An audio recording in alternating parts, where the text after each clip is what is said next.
Greetings, Evans. Well, I'm here back in my room. I'm right now in Kanyangat, and it has been a fruitful day.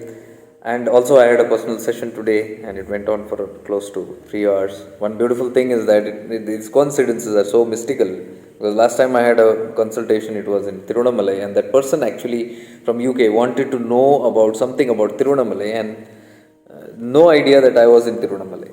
And that session came up there only. Very fruitful experience. And this time, last week I had a session which I said I'm going to travel, so we fixed it on Monday, that is today.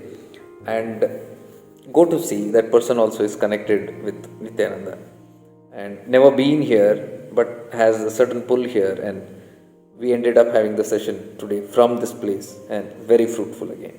A wonderful, almost 3 hour session. Anyways, I was talking about these sessions because in all the past sessions that I've been doing with people, one consistent thing I'm seeing a certain pattern. And this pattern is something which is overwhelming people right now on earth. And this is happening very consistent. That is why I'm saying this is happening in the collective. From individual consciousness, multiple, when you see a certain pattern that is very common in the collective, you know this is happening in the collective consciousness. And that is this extreme overwhelmed feeling of purposelessness, meaninglessness. A certain confusion arising inside this mind, which is provoking the person to find more details deeper, but the person is confused as to how.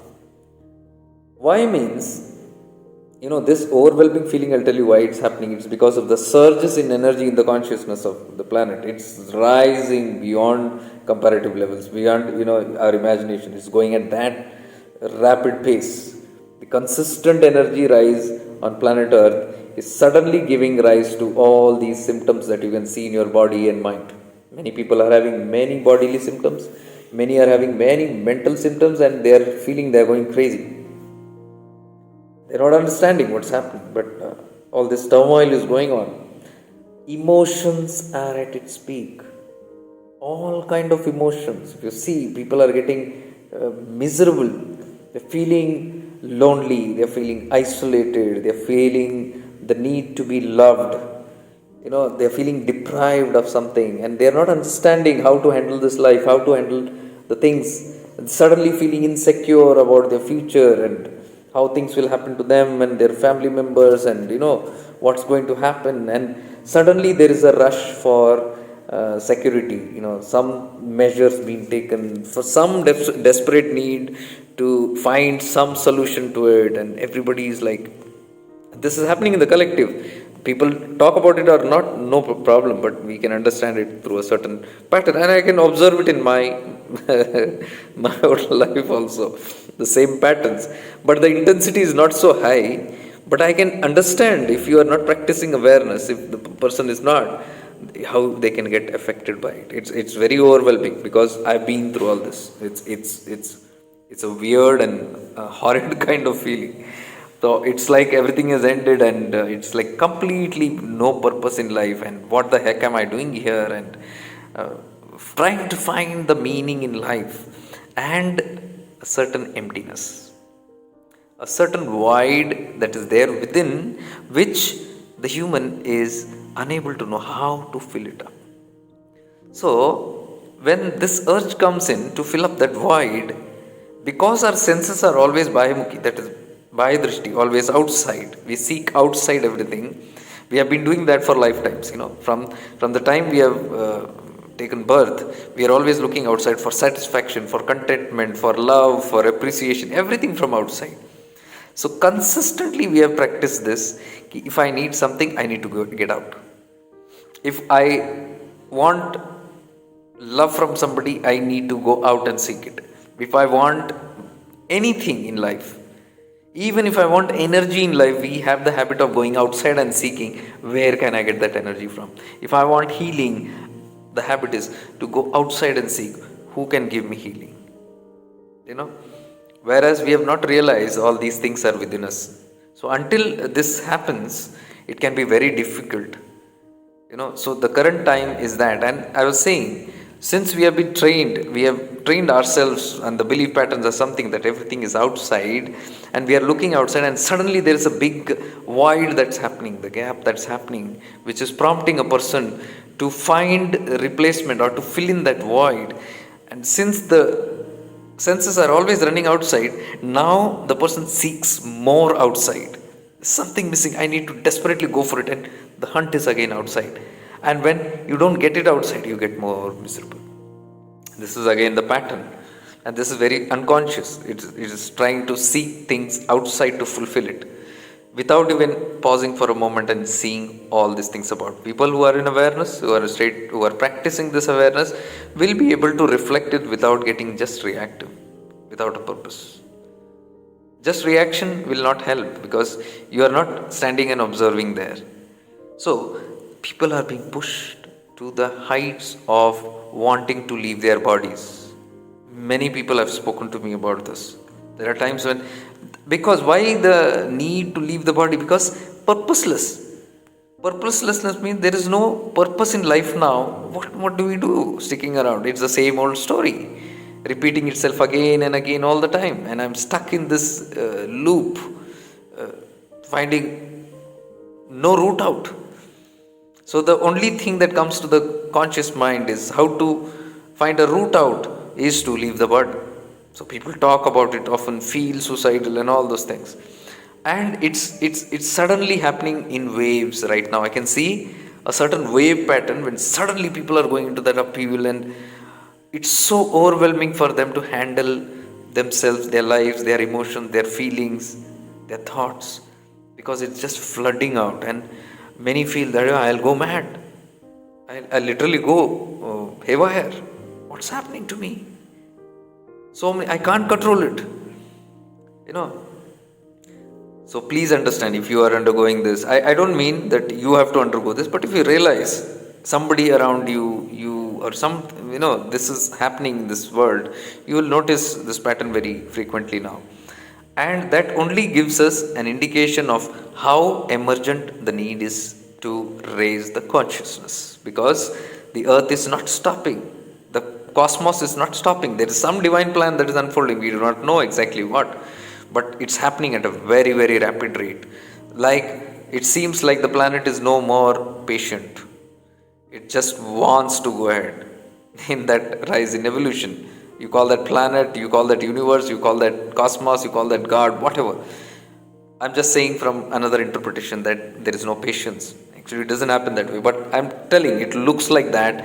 There is no mercy shown to those who are not trying to adapt into these new energies. So it just means that enough of time given, now is the time to just kickstart and move ahead, to turn within. I'm seeing even myself doing a lot of work. My work was something else, but I can see in these past few weeks, whole attention that is happening from the awareness, from I don't know how and where, but these downloads that I get, I get a lot of downloads, which I pour it out in those videos. Like, for example, if I'm walking on the road and suddenly there will be some rush, some alignment that's happening, and suddenly a downpour of thoughts, and it's so continuous, like I can't stop it. Even if I want to freeze my mind at the time, it doesn't stop. It's just, or so it is like something that is flooding this cosmos, the cosmic powers. I don't know how it's working. It's working differently on different people. For me, this is how it's happening. And so I feel the same urge that people feel to quickly act on it or react on it. So how I act or react on it is immediately I take up the phone and record it. So I don't want to lose what's coming through. So right now also I had that and that is what I'm doing it immediately, because these are precious. These give us hints to what's happening in the collective. If you see, these videos will relate to you somewhere or the other. That's what I'm telling. There's a commonality that's happening in the whole universe. And now, how to get adapted to this kind of energy surges is, the only way is to raise your consciousness. And please understand, if the attention is always outside, it will be very difficult to align to that alignment, because the alignment happens from within. So knowing the purpose of life helps here, because the feeling of purposelessness is happening because we actually have not freezed our purpose of life. Not just thinking of the purpose of life, higher purpose of life, I'm telling. Not to become a businessman or so and so. That you have, that's fine. But beyond that also there is something that I'm telling. That purpose, the higher purpose of moving towards liberation, or many people get jittered when I say liberation. They say it's an end of it. And people don't like that idea of liberation, because liberation means you're done with. And especially if there are a lot of desires within, the first idea will cancel it. Who wants to liberate now? It's not you that is speaking, it is the unfulfilled desires that is speaking. There's so much to see, so much to do. This is a general feeling that happens. So, when these thought comes, if you are aware of this, you will catch the pattern. That's where I'm talking these things from. It will come, and if you identify it differently, you will come to know. Okay, this is not a true thought actually. It is coming in some false false projection of the mind. So, the only way is to feel purposeful is to know and remind yourself of the ultimatum. Ultimatum, you need not think about moksha and all that, because many people don't subscribe to that idea of moksha because they are still not ready for it, or still there is a lot of things inside, pending issues, unresolved issues and all that, blah blah blah, it goes on. So, personally speaking, even when I speak of liberation or moksha, I'm not talking that, we go and poof, vanish, because that's what happens naturally. Moksha means your complete nullification of all the gunas and all those things. And in the morning video you saw, it is frightening to many. It is frightening to think that I am not going to exist anymore. It's a very, very common feeling that can happen. Though you might not agree, subconsciously your body will react. Your mind, yourself will react. Oh, I don't want to finish it all. There's so much to do, and so that idea to liberation is unsubscribed. You subscribed off of it. So I won't talk on that level, liberation. When I say liberation, I am just talking of the higher goal. I am not saying achieve it in this lifetime. It's very easy to say achieve lifetime in this lifetime, liberation, but we don't know what is involved in, dissolving. What amount of dissolving has to happen? Like you should have nothing. You should be a null person. Everything will go out. There's nothing till a complete zero desireless state comes, and where you don't even are aware of your own existence. That's what we call as mukti. So that's not a very relatable term to many. It's very scary. So I won't talk on that. Though that will happen eventually, but I'm not saying. Like for example, if you ask me about moksha in this lifetime, I'm not very keen on it. For me, today is very important. Right now, the moment is that I celebrate this moment. I should be in a position, my mind should be in a position, my feelings, my emotions, my body, my state of consciousness should be in a position right now to celebrate that consciousness, that feeling of having realized who you are. It's very liberating just knowing who you are and your eternity, that you don't die. You are your 60-70% of your concerns just drop like that, like a hot potato. It just drops, and that gives you a satisfaction that I'm not in a hurry, because where am I going? I never die. But my focus will be now to raise my consciousness to such a level that when I physically die also, I should be alert, I should be active and conscious about where my future journey is going to be. Like if I am in a state practicing a lot of awareness, and I am my chetana, my consciousness is in that state of awareness, then it's obvious when you leave the body also that awareness, that kind of awareness is there, and you know where you are heading very clearly, so that you have better choices to do in case you don't finish it in this lifetime also. So technically speaking, there is no hurry. Because when we say in this lifetime, it is like people say, I'm already 50 years old or 60 years old. In 10 years, am I going to do that? So the 10 years goes in so much of stress and what you call target setting and target meeting, that they are unable to relish the current. For me, mukti, or what you call liberation, is right now how free I am, right now how easygoing I am, right now how light I am, right now how much of freedom I have, right now being in that state of cheerfulness.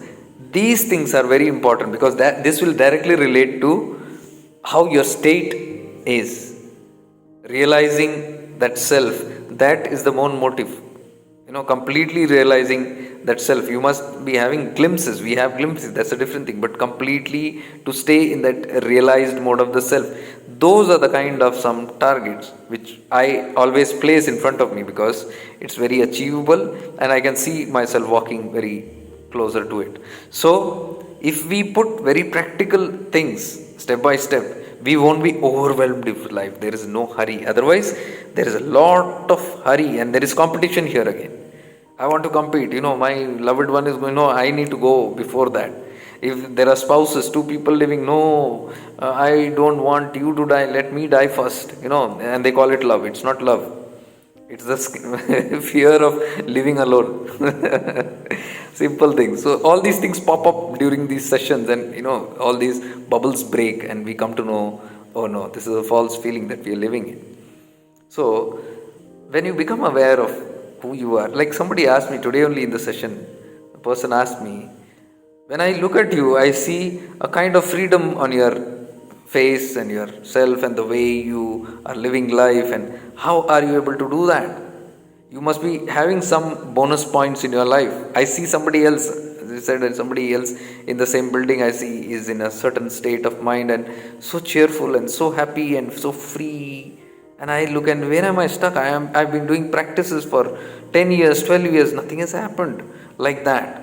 I mean, I have my good experience, but I don't see myself living in that kind of a freedom, that kind of celebration. So when I look at you, I always compare and say, I say, don't do that. It's not so difficult. It is all because we all are target oriented. We are all having some certain targets, and with the targets comes expectation. So whenever we do any kind of spiritual practice, it is with conditions applied. Because the expectation is there. Because whenever we sit, or even when we are focused towards a spiritual journey, we have already set some big targets. Like, if it is a worldly person and that person is growing and has interest in spirituality, if you talk to them about liberation, they'll puke out of fear. What the hell is this now? So, and I realize, because these talks that I'm doing here and all are towards ultimate liberation. Yes, it is not bad to have an understanding of it, wisdom of it, knowledge of it, because somewhere when you sink in these details, tomorrow or whenever that need be, it will rise up from your subconscious and it will be useful to you. So it doesn't mean that you need to achieve that in next 5 years or next 10 years, and these things don't work that way. Self-realization, liberation doesn't work according to our targets that we fix in the worldly world. It doesn't work that way. There are so many factors. All that we can do is have an intensity towards those purposes, and the ultimatum we keep it as, okay, liberation, I'm moving towards that, but before that there are these milestones. Realizing first, who am I completely? Understanding my being, understanding my immortality, that I won't die like this. I exist even after this body will fall down. And that is where we slowly start getting a grip on it. Why I'm saying this is because this should be your purpose. If you know your purpose, and this is the ultimate purpose, I'm telling you, till you realize this, mark my words, till you realize your ultimate purpose of taking human birth, life will not allow you to settle down. It will again and again pinch you at that same place where it hurts the most. Why is it doing that? Is it angry with you? Or is it bugged off with you? Or is it jealous of you? Or it has some mean motive with you? Nothing. It is just concerned of you, so that you don't lose track. It keeps reminding you, it keeps pinching you whenever you are forgetting that purpose. And how do you forget the purpose? Any deviation that you take in this worldly life, whenever the moment you deviate, your antaratma, your inner being knows. It gives you a nudge. If you don't look at that nudge or realize or feel that nudge, it will give you a hard push. If you don't still get it, it will give you a big jerk. If you still don't, it will give you a kick in the back. So these jolts are all that we are experiencing. So the kick that I say is this wave of consciousness that is rising. With every wave, you'll see suddenly there are overwhelming emotions, overwhelming feelings, overwhelming fear, overwhelming thoughts running all the time. And if your body is not ready for it, you'll see your body falling sick. All different weird kind of symptoms. And with that fear and again manifesting, it is a loop. So instead of wasting time, I would always advise to stay tuned to your inner self. Make these opportunities. You live in the world, that's fine, but whenever you have opportunities, listen to things like this that will remind you of your goal, that will not make you forget your ultimate goal, and make you simultaneously conscious and aware of this. And with these practices that you do, you develop and keep increasing that level of awareness. So when that person asks, how are you able to do it? I just said one thing. It is the practice of awareness. The practice of awareness helps me live in the moment, not worrying too much about future or not worrying too much about what is not in my hands. I worry only about not even worry, I just live in this moment, because when I live, even I see that worry or that question that comes up and it gets solved there only, because the whole attention and awareness is there, it shows you. So that worry also is very temporary. When it comes there, then and there, it keeps on happening. So this is one way I said that I am able to live free.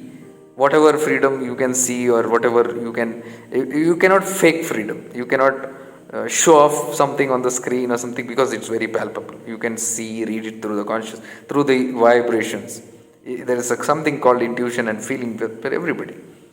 So this is one I said. And secondly is, I don't get entangled into what is none of my business in the world. This is a secret mantra that I am giving you. Do not get entangled with worldly affairs. World will run the way it is. There is nothing you can do about it. Don't try to reform it. Don't try to change it. Don't try to bring transformation to it. Don't try to save it. It is none of our business. Ramana once said, leave that to the creator who has created. He is more wise than you. Are you more wise than him, that you are trying to save his world that he has created?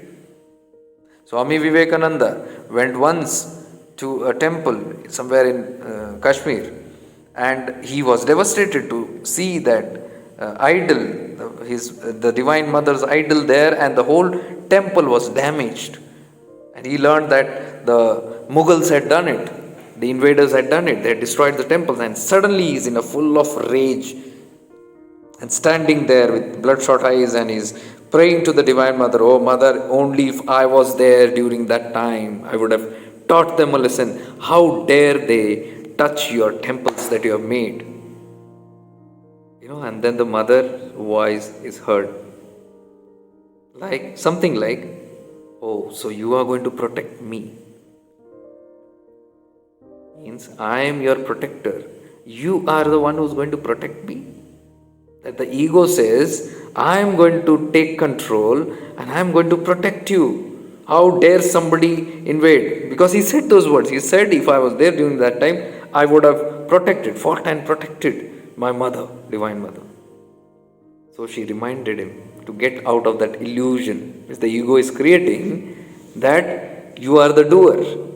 It's all the play of consciousness. She also said, the Divine Mother's voice said, if I want, I can create 1,000 temples. Do you think I need you for that? Because I am the one who created this entire cosmos. You think it is a problem for me to create one temple?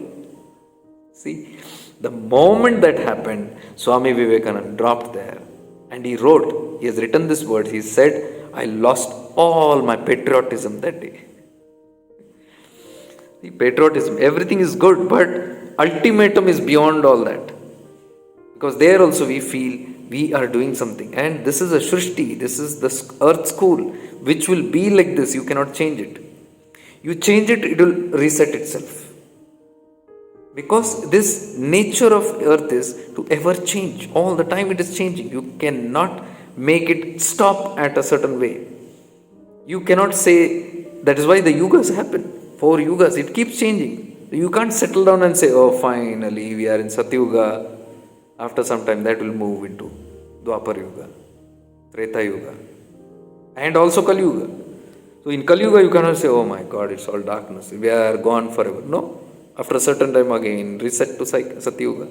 So every yugas we come and play this role. I am the savior, I am reforming, I got to do this, I got to save the masses. Ramana just said, you save yourself, that's more than enough. Everybody concentrate on saving themselves, the whole world will be saved. And till you are awake and conscious, only till then the world is alive to you. You close that, you don't exist, the whole world vanishes. It's not there. That is mithya, that is maya, what is called. See how beautifully he said. One example I'll give you to realize that is when you're sleeping. When you go to sleep, the whole world diminishes and it merges into you and it's vanished. In sleep, where do you know? Where is the world? Who you are, you don't know. Your identity, your name, your problems, your sickness, everything is nullified. Your mother, father, brother, sister, husband, son, grandfather, where do they exist? They are all gone. You might be the best of mother, you might be the best of father. All gone in the sleep. Only your pure consciousness, every identity gone. So, when the night comes is when what we call as, the world has vanished. Maya is gone. So see, Maya exists only when the mind is awake. Next morning, the moment you awake, everything comes back. All the roles you played, all the problems you had, everything just comes back. Means, Maya has come back. When is the Maya active? When the mind is open and active and awake. The moment mind ceases, the whole world vanishes. It doesn't exist. See, there is a null, it's a void. This is how you can relate to Maya very clearly.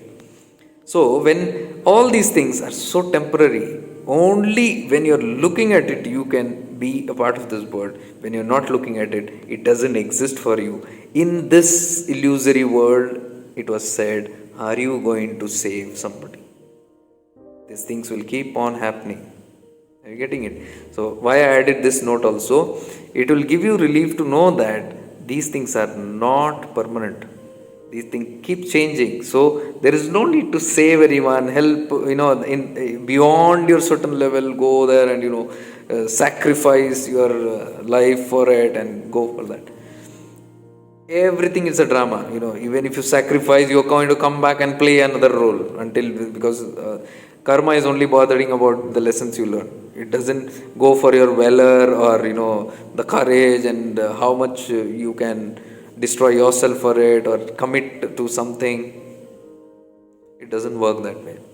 So, knowing this, the purpose, why I keep on telling again these kind of stories is you'll know the temporariness of this is very important.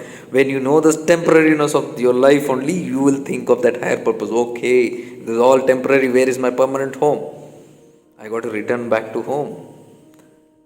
That is when I start thinking, okay, that's there, my ultimate. Okay, so then my perspective changes and the way I live today also changes. Then you will know it is such a short life in this body also. You don't know when you are going to exit.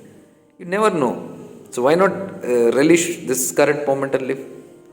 So do not get entangled. This is what I said. First is live a life of awareness. In that you'll see you're living in the present moment where you give very less importance to your mind and ego. You are more in your soul consciousness. So that will give you the bliss and happiness. And the second is do not entangle into worldly affairs, unwanted worldly affairs. Put your hand and feet and toes and fingers into all problems of here and there, unwanted things. Withdraw and remain within yourself as much as possible. Of course, I am not saying do not help. We can help. But please understand there are limitations beyond which if you go, you will get sucked into that new void which will never fill. So hope this video helps in in the evolution of your soul and in understanding this whole thing, and it has put light, I hope, into your being. With this, I take your leave. Tomorrow I might do a live. I'll keep you updated with much divine love and light to you. Stay blessed.